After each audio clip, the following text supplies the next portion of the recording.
So yeah, going based off of the last video on division, we have to remember this. Like, do not follow and do not be the people who frequently takes false oaths, liars, or make promises, wallah hadim, and don't execute.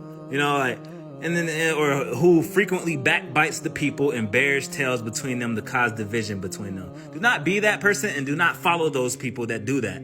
Do not associate yourself with those people because they're doing the work of Iblis. And if you're doing it, you're doing the work of Iblis. Iblis. Keep this in mind. Do not be a gossiper. Do not, even if you have bad things to say, do not go around spreading people, ruining their reputation, especially people that hear one bad thing about someone and then everyone else wants to share it as if it's a fact. Like they know it. They just heard one perspective. There's a saying. There's always two sides to a story, and the truth usually lies somewhere in the middle.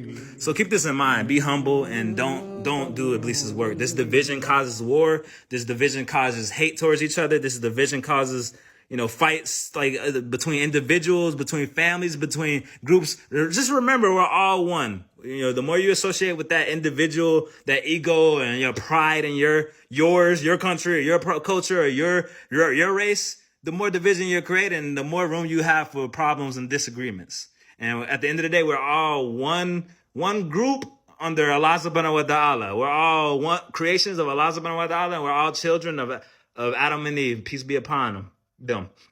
So yeah, keep this in mind.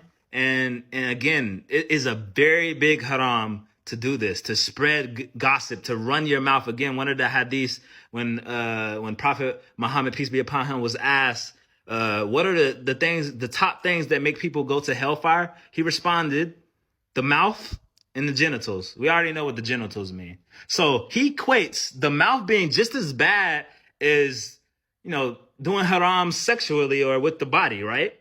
So it's just as bad, if not worse, because you're causing division between other people. It's not just an act between you and one. You're causing problems on a bigger scale when you're doing that. So when you even in a sense, the mouth, when you run your mouth about things you don't know, when you talk about things you did not do the research on, you did not confirm, you just go based off of hearsay and what you were taught and grew up learning. So you could be, especially speaking in the name of Allah and Islam. If you speak in the name of Allah and Islam, make sure you are correct. Make sure you did the research yourself. You looked in the Quran, you saw it, you interpreted it, not just you heard it from this person and that person. So, this is haram and you judge people based off of that. Like all that stuff, man, like it's bad haram. Like it's one of the worst harams. So let's not participate in that kind of stuff. So yeah, let's get away from judgment and division. Keep that in mind, y'all. Assalamu alaikum wa rahmatullahi wa barakatuh.